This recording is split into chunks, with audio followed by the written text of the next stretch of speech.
The middle-aged candy store. The middle-aged candy store. Have a good time, try lemon and lime at the middle-aged candy store. The candy is sweet, it's true, though it may seem bitter to you. Wave back at the years, the trials and the tears, the cigarettes and beers, the faces you love, the things you're sorry for. Come in for a spell, there's caramel at the middle-aged candy store.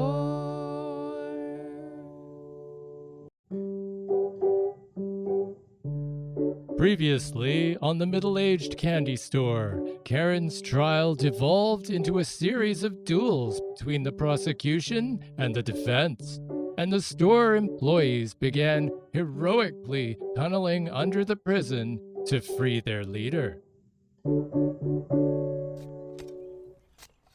Dig faster, Candybot. I think I see daylight. I'm on it. When did we hire these Victorian children? And since when did anachronistic street urchins become such amazing diggers? We are not ants who have taken over child bodies.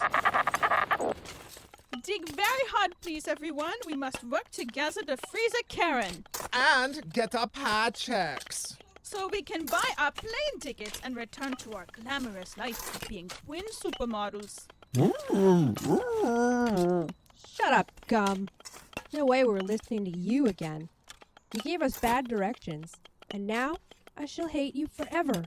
Hello, everybody. How do you like it underground, my love? Leave her alone, Baron. Ugh, why is this my life? At least you have a boyfriend. Shut up, Medusa. You know damn well this cat can scratch. Whatever. I'm immortal anyway, you tin can loving skank. Just a little farther.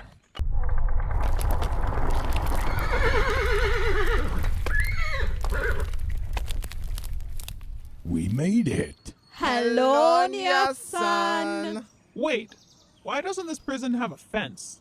Why does it have a sidewalk? And parking meters. All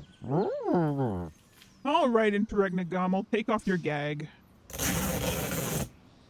The whole world is a prison. There's no difference between being inside and outside of the walls. Never mind. Here comes the gag again. Don't you see? You failed to tunnel into the prison. Instead, you have tunneled into the courthouse parking lot.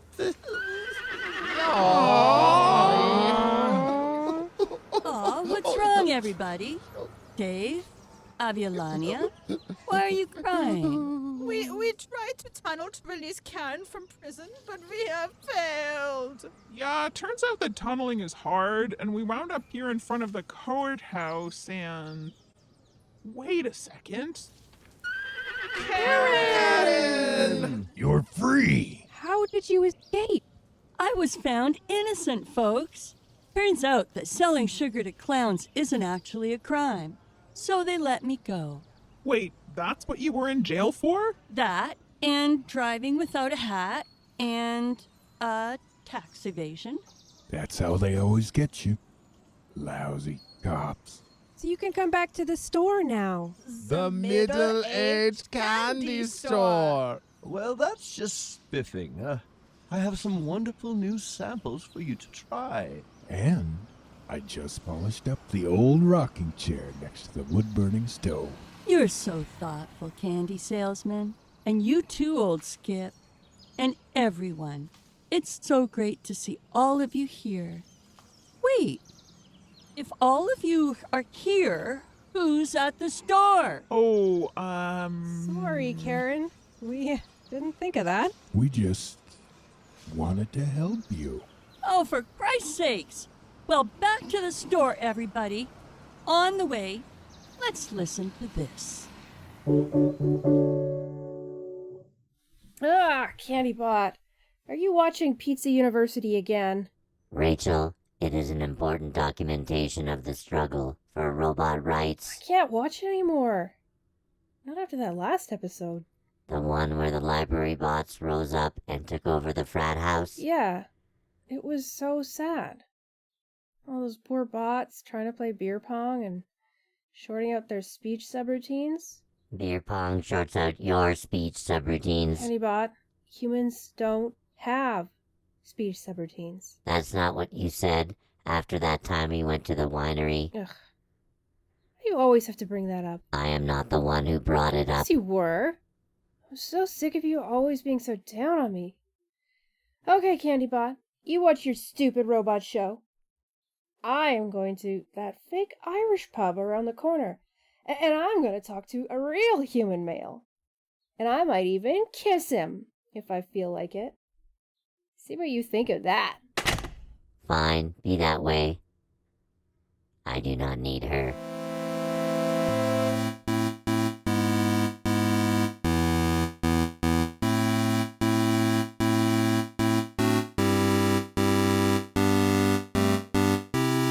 This week, on a very special episode of Pizza University, PizzaBot grapples with his conscience in the aftermath of the great Library Bot uprising of 2023. I feel responsible. Hold still.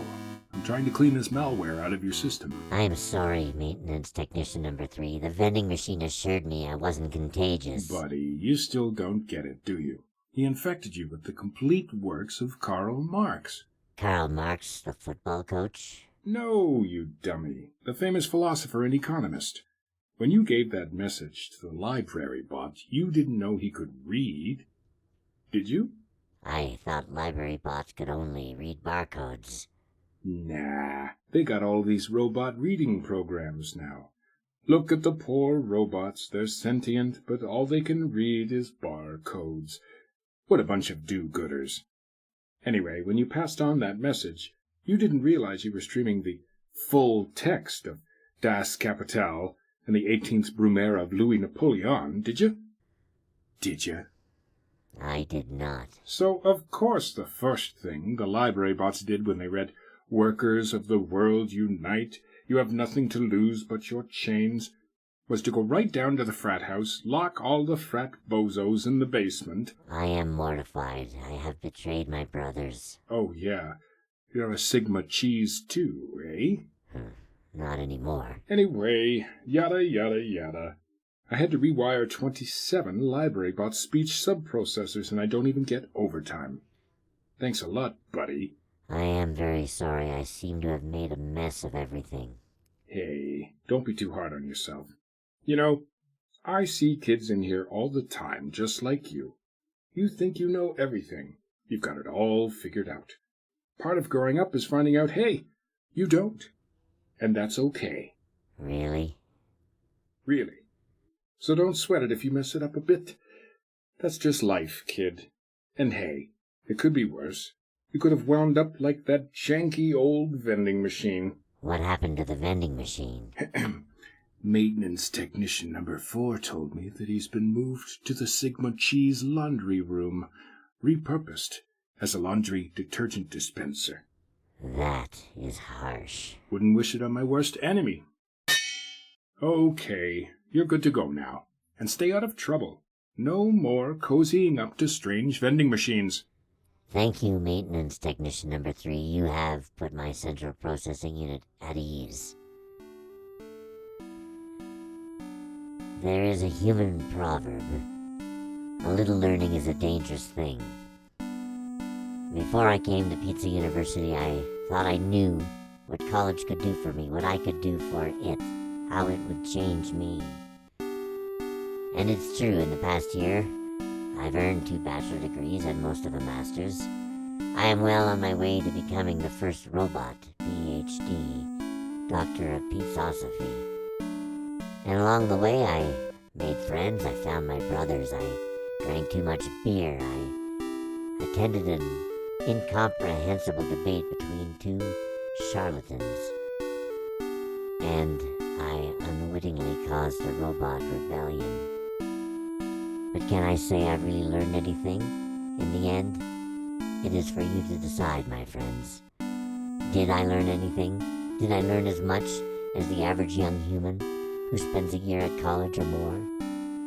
In a way, it does not really matter, because no matter where my treads take me as I journey on through life, I know that I will always treasure my time here at Pizza University.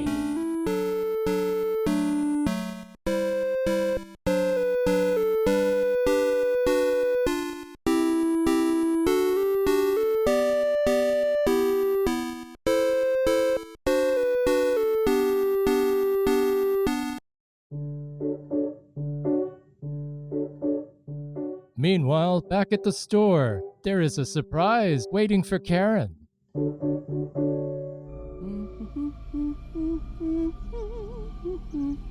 Now let me see. Croissant, cinnamon rolls, adorable little sugar cookies. Yes, all is in order. Now, let me see what's going on here. You! Karen, darling, what are you doing here? What am I doing here? This is my store. Yes, and we're her employees. How cute. Karen, who is this? She looks just like you. She is me, sort of. Oh no, Karen, darling, you are me. Oh, you are twins. No, Aviolania, we're not twins. This is Kareen. She's me from another universe. I talked to her on Life Slaughter. You know that app where you can talk to alternate universe versions of yourself? They call her Kareen. She comes from a dark, evil dimension where there is no candy. Only baked goods. Yes. And I have cleansed your store from those disgusting sugar turds you call candy and replaced them with some lovely pastries. No, how could you? My dear, how could I not? And since you were in prison, and we are the same person, what could you possibly do to stop me? Golly. I guess we'd better listen to this segment while we... Allow me, my dear. Let us listen to this segment while we deconstruct this devastating denouement, my darlings.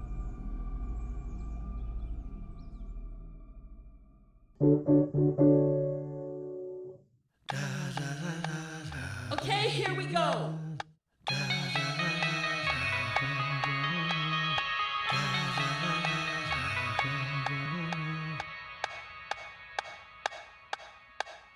So I'm just going to start with a short paragraph. Now, I'm not the kind of person who would rip you in half. I'm nice, not sweet. I'm not Riff, I'm not Raph. I'm playful like an empathetic lady giraffe. But I do have my weapons, yeah, I do. Now, I was down at the superstore just the other day, doing all my groceries the conventional way. Onions in the basket, now it's time to pay. And I realized left my cards at home, but that's okay. I've got lots of checks, and my checkbook covered's crochet. But that clerk is looking at me funny, like she's gonna be a bee about it. She says, checks? What the heck? It's not 1983. I'm gonna have to see a couple of pieces of ID. So I ask, well, how many? And she says, 23. And then I realized that, yes, she's turned out to be a bee. But that's when I go to my weapons. My demonic laugh.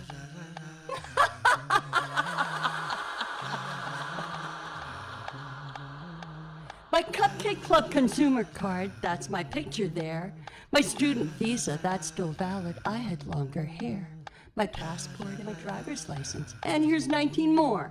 My health card is still valid until 2044. My demonic laugh.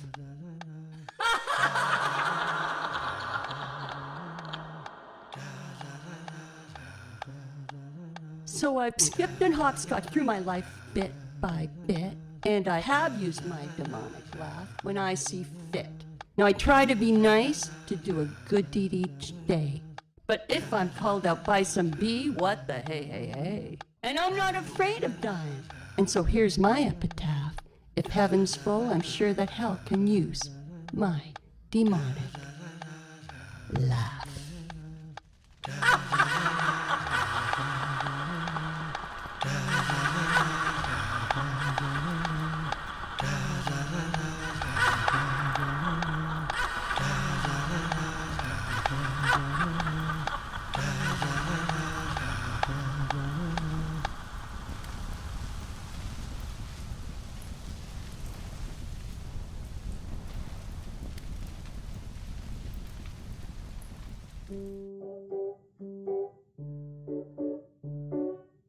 Well, Karen has certainly had a harrowing season. Let's flash back to the beginning again to see what happened during her lunch date that started all of this. We join Karen with her 2 favorite centaurs, parked up at the Candy Mountain lookout point.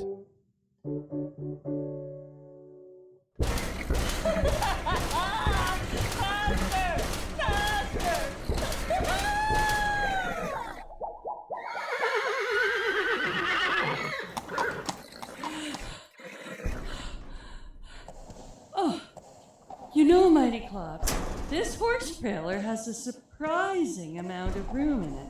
I thought for sure we wouldn't have enough room for all 3 of us to be in here. Thanks, Karen. I find having a flexible workspace does wonders for my stress levels. The placement of these handlebars was inspired and inspiring. There were several times where I thought you may require a helmet, Karen, but a bar was always right in hand. Oh, thanks, Thorges. You 2 always have my backside, no matter how much tunnel vision we tease and push each other into. I feel amazed. Oh, jelly tots! There's a police car driving up the access road. Quickly! You 2 get dressed and get out of here! I'll take care of them.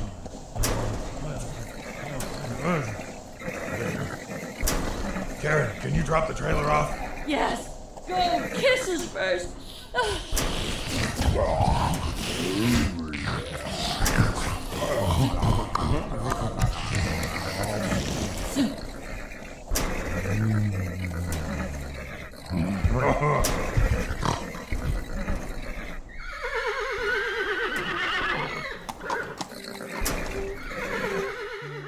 Karen's judicial journey began as a playful and occasionally painful time with her lovers up at the Candy Mountain lookout point. Karen has since successfully navigated the justice system and the prison system. Keep a sweet ear to the ground for the next season of The Middle-Aged Candy Store.